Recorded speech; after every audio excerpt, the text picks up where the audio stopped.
Hello friends, welcome to our YouTube channel TSP classes. तो कैसे हैं आप सब? आई होप आप लोग बिल्कुल ठीक होंगे। तो चलिए, आज की क्लास में हम डिस्कस करने वाले हैं UP DElEd BTC second semester के इंग्लिश सब्जेक्ट की अगली क्लास के बारे में। तो आज जो है इंग्लिश की सेकेंड क्लास होने वाली है। अगर आपने पहली क्लास नहीं की है तो आप प्ले लिस्ट में जाके चेक कर लीजिए, आपको वहां पे पहली क्लास मिल जाएगी। तो इंग्लिश जो है वो पेपर नंबर 7 है। तो आज जो टॉपिक हम डिस्कस करेंगे वह है ग्रामर कम ट्रांसलेशन मेथड। ठीक। तो जो पहली क्लास है उसमें हम लोगों ने डिस्कस किया था थ्योरेटिकल एस्पेक्ट्स की इंग्लिश को पढ़ाने के लिए जो तीन मेन की टर्म्स है वो कौन कौन से होते हैं, वो क्या होते हैं। तो उसके बारे में हमने पहली क्लास में डिस्कस किया है। आप जाके पहली क्लास को देख सकते हैं। और आज जो है दूसरी क्लास स्टार्ट होने वाली है। तो चलिए फिर हम क्लास को स्टार्ट करते हैं। फिर से एक बार देख लेते हैं। देखिए, हम लोगों ने उसमें अप्रोच पढ़ा था, मेथड पढ़ा था और टेक्निक पढ़ा था। तो अब जो है मेथड के कितने टाइप्स होते हैं उसके बारे में देख लेते हैं। फर्स्ट जो है वह है ग्रामर कम ट्रांसलेशन मेथड, यही आज हम टॉपिक पढ़ेंगे। फिर है ड्रिल मेथड। ड्रिल मीन्स होता है प्रैक्टिस, मतलब अभ्यास करना। थर्ड है डायरेक्ट। डायरेक्ट मीन्स होता है प्रत्यक्ष, मतलब सीधे रूप से। फोर्थ है बायलिंगुअल मेथड। ठीक। फिफ्थ है डॉक्टर वेस्ट मेथड। सिक्स्थ है ऑडियो वीडियो मेथड। और सेवन है लैंग्वेज गेम्स। तो ये जो सातों हैं वो है मेथड के टाइप्स कि इंग्लिश में इनका कैसे यूज होता है, क्या इनके मेरिट्स हैं, डीमेरिट्स हैं, मतलब लाभ क्या है, हानि क्या है, किस चीज के लिए ज्यादा यूजफुल है। तो इसको हम वन बाय वन बहुत डिटेल में पढ़ेंगे, आप अच्छे से समझते जाइएगा। इसमें कैसे क्वेश्चंस बनते हैं, कैसे इसमें ऑब्जेक्टिव क्वेश्चन बन सकता है, कैसे शॉर्ट बनता है, कैसे वेरी शॉर्ट बनता है, एक एक चीज की प्रैक्टिस कराई जाएगी। बस आप क्लास को अच्छे से ध्यान से देखते जाइए और नोट्स बनाते जाइए। अब देखिए, अप्रोचेस के टाइप्स कितने हैं? थ्री है, स्ट्रक्चरल, सिचुएशनल और ओरल अप्रोचेस। तो सबको हम वन बाय वन अच्छे से डिटेल में पढ़ेंगे। तो आज का जो टॉपिक है वो पहला है ग्रामर कम ट्रांसलेशन मेथड। तो जैसा कि आप लोग हमेशा स्टार्टिंग क्लास से ही ग्रामर पढ़ते चले आए हुए हैं तो आपको तो ग्रामर से थोड़ी बहुत जान पहचान तो होगी ही। तो देखिए, ग्रामर कम ट्रांसलेशन मेथड, इसमें क्या है कि आपको बताया गया है कि ग्रामर जो है कब से यूज हो रहा है, उसका किस तरीके का यूज होता है, इसमें रूल्स कैसे होते हैं, क्या यूजफुल है, किस पे ज्यादा ध्यान दिया जाता है, किस पे ज्यादा फोकस किया जाता है। तो सबसे पहले तो हम ये देख लेते हैं कि ग्रामर कम ट्रांसलेशन मेथड को किस किस अन्य नाम से जानते हैं। जैसे अगर मान लीजिए ऑब्जेक्टिव क्वेश्चन में पूछ लिया कि ओल्डेस्ट मेथड जो है उसको और किस नाम से जानते हैं, तो उसमें हो सकता है कि एक ग्रामर दे दे, एक वेस्ट दे दे, एक बाइलिंगुअल दे दे।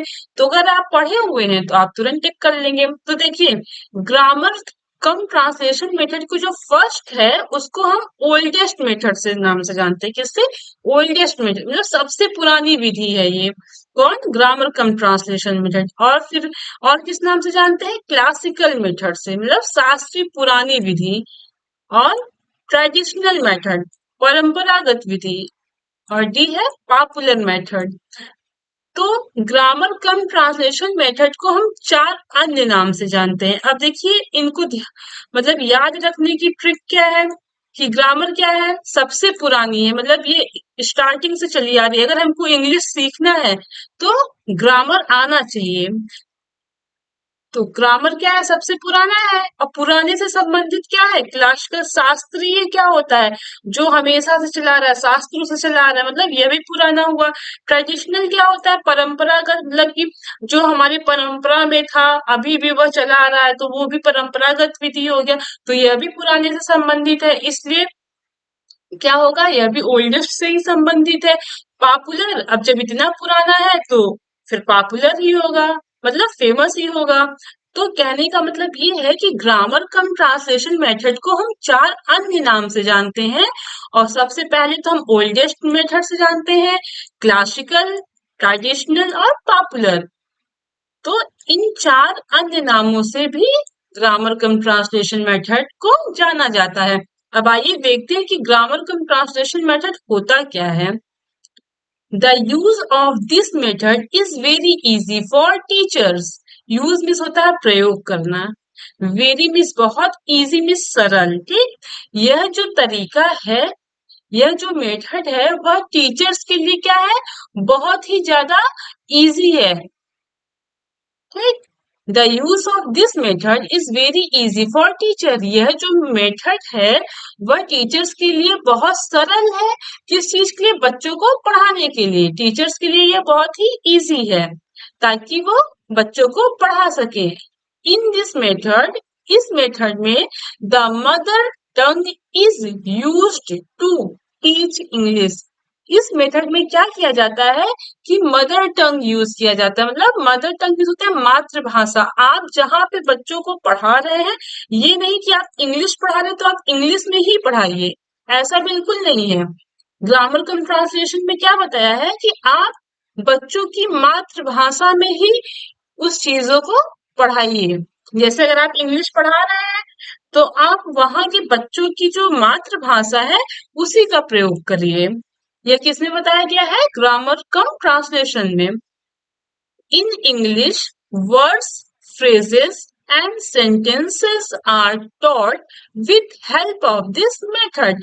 अब देखिए इसमें क्या होता है कि शब्दों को, फ्रेजेस में होता है वाक्यांश, सेंटेंस में होता है वाक्य, इन सब को इंग्लिश में इसी मेथड के सहायता से पढ़ाया जाता है। फिर से देख लीजिए, the use of this method is very easy for teachers. ये जो ग्रामर कम ट्रांसलेशन मेथड है उसका बहुत, टीचर्स के लिए यह बहुत ही सरल है। और किस लिए सरल है, ताकि वो बच्चों को आसानी से पढ़ा सके। और इस मेथड में जो है क्या होता है, the mother tongue is used, मतलब मातृभाषा का यूज होता है किसमें, टीच इंग्लिश, मतलब इंग्लिश को पढ़ाने के लिए। इन इंग्लिश, इंग्लिश में वर्ड्स मिस होता है शब्द, फ्रेज मिस वाक्यांश एंड सेंटेंसेस मिस वाक्य। मतलब कि बच्चों को इंग्लिश पढ़ाने के लिए जो है इसी मेथड का हेल्प लिया जाता है, या तो इसी मेथड की सहायता से उनको पढ़ाया जाता है।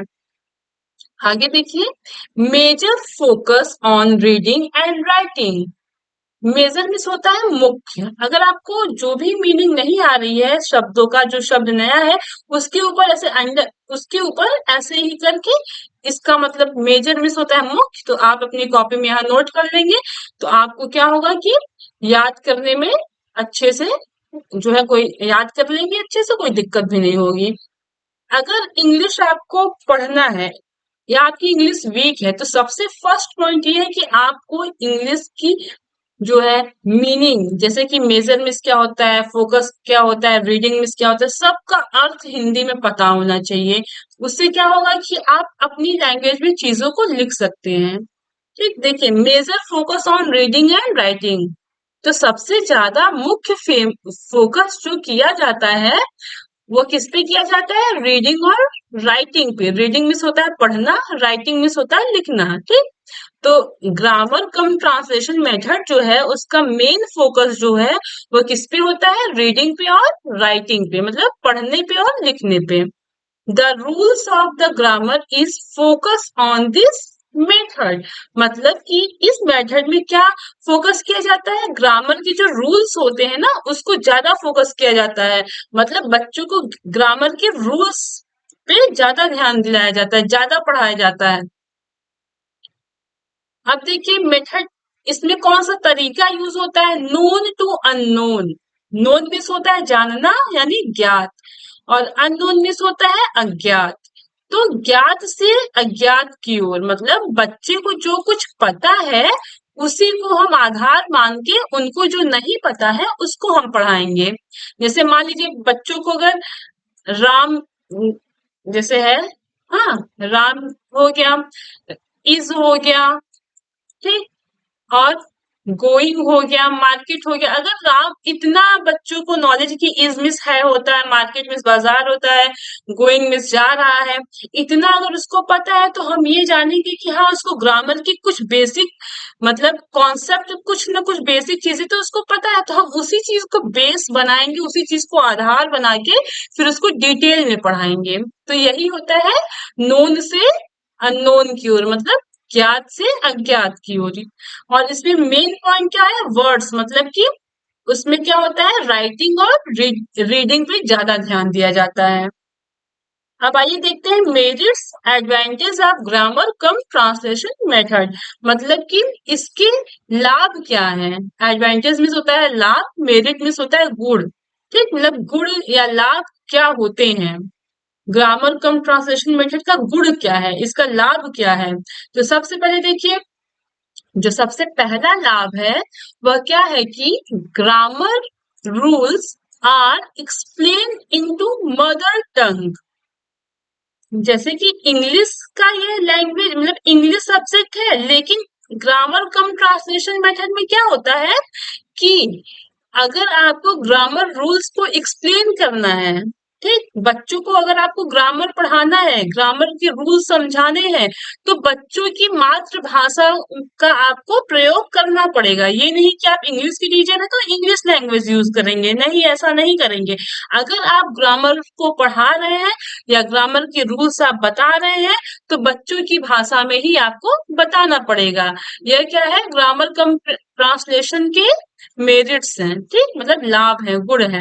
अब देखिए जो सेकंड है वह है reading and writing are the major focus in this method. इसमें क्या होता है कि पढ़ने पे और लिखने पे ज्यादा ध्यान दिया जाता है। मुख्य फोकस किस पे होता है, रीडिंग पे और राइटिंग पे, मतलब पढ़ने पे और लिखने पे। Useful at this primary stage, मतलब कि यह यूजफुल है, मतलब यूजफुल किसके लिए है, प्राइमरी मतलब प्राथमिक अवस्था के लिए। जैसे कि छोटे बच्चों से अगर हम स्टार्ट करते हैं तो उन सब के लिए यह बहुत ही ज्यादा उपयोगी है। यूजफुल है किसके लिए, प्राइमरी स्टेज के लिए, जो प्राथमिक अवस्था के बच्चे हैं उनके लिए। फोर्थ देखिएगा, this method is very useful and effective for learners. ये जो मेथड है वह बहुत ही उपयोगी है और इफेक्टिव है, मतलब बहुत ही प्रभावशाली है, किसके लिए, फॉर लर्नर्स, जो सीखने वाले हैं, जो अभी सीखना स्टार्ट किए हैं। अब देखिए इससे क्या मतलब है, अगर आपको इंग्लिश सीखना है तो आपको ग्रामर का बेसिक नॉलेज होना चाहिए। जैसे अगर आपको हिंदी आती है और आपको उसको इंग्लिश में ट्रांसलेट करना है, अगर आपको ग्रामर के रूल्स का नॉलेज होगा तो आप उसको आसानी से इंग्लिश में जो है ट्रांसलेट कर पाएंगे। तो वही कह रहे हैं कि अगर आप लर्नर्स, अगर आप सीखने वाले हैं, तो ये जो मेथड है वह बहुत ही यूजफुल है, मतलब बहुत उपयोगी और प्रभावशाली है। इफेक्टिव मीन्स होता है प्रभावशाली है। अब देखिए फिफ्थ जो मेरिट से या लाभ है क्या है, this method is very useful in over crowd classes, मतलब कि जो मेथड है वो बहुत उपयोगी है।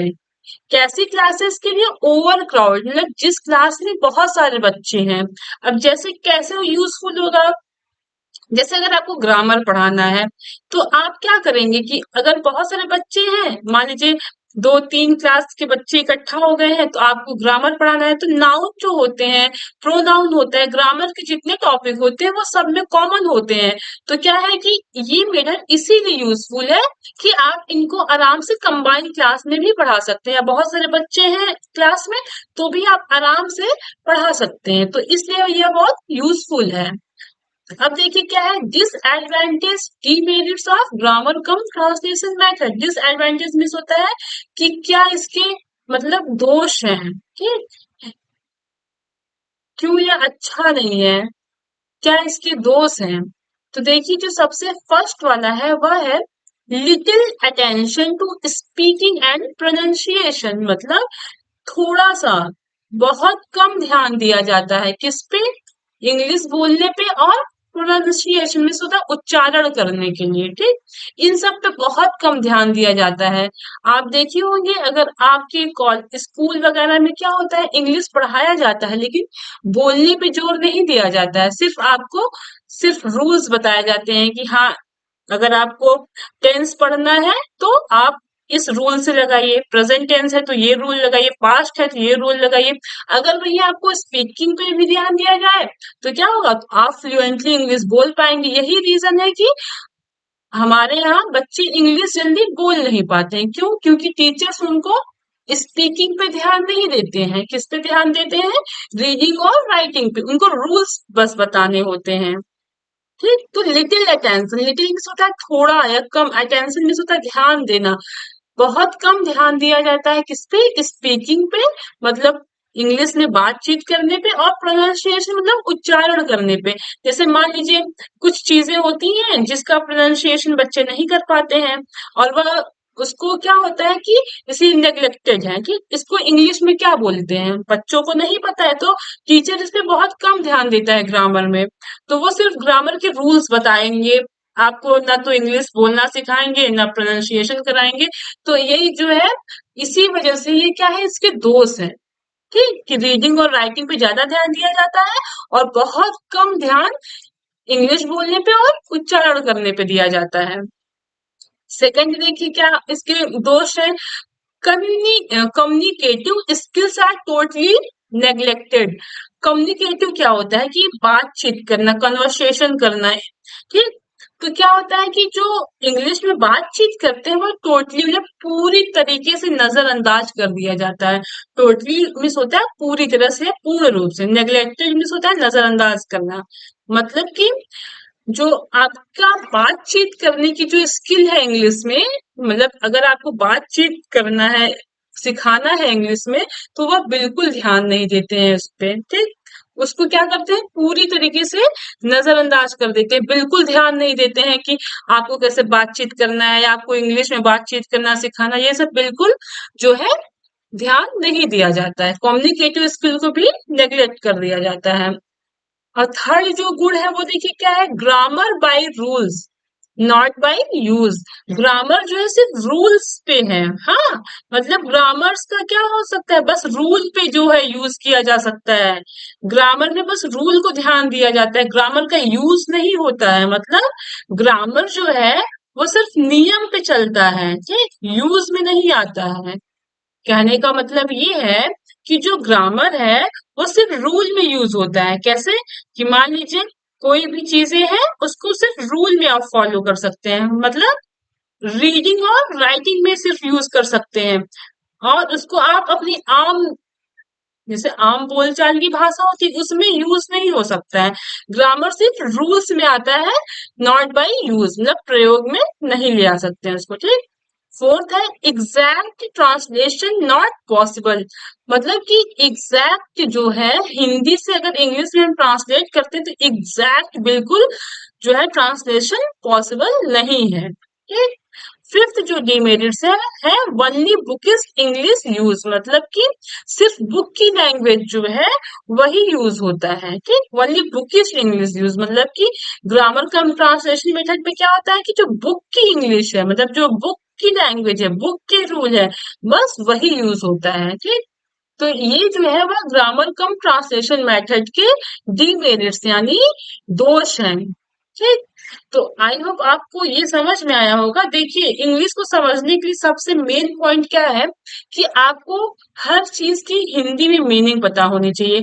जैसे आपको ये पता चल गया हिंदी होता तो आप उसको, अच्छा ये होता है आप अपने से भी पढ़ लेते हैं, लेकिन इंग्लिश क्या दिक्कत करता है कि आपको बेसिक कॉन्सेप्ट नहीं आता है। मान लीजिए अगर एग्जाम में पूछ लिया कि ग्रामर कम ट्रांसलेशन मेथड के डीमेरिट्स लिखिए या मेरिट्स लिखिए, तो आपको पता है कि हाँ ग्रामर जो है क्या होता है कि एक्सप्लेन करना चाहिए मदर टंग में, रीडिंग राइटिंग पे ज्यादा फोकस करना चाहिए।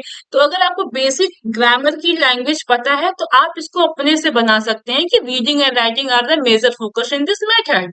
तो इस वजह से अगर आपकी इंग्लिश कमजोर है तो सबसे पहले आपको जो भी सब वर्ड्स की हिंदी में मीनिंग या मतलब नहीं पता है उसके ऊपर आप लिख लीजिए।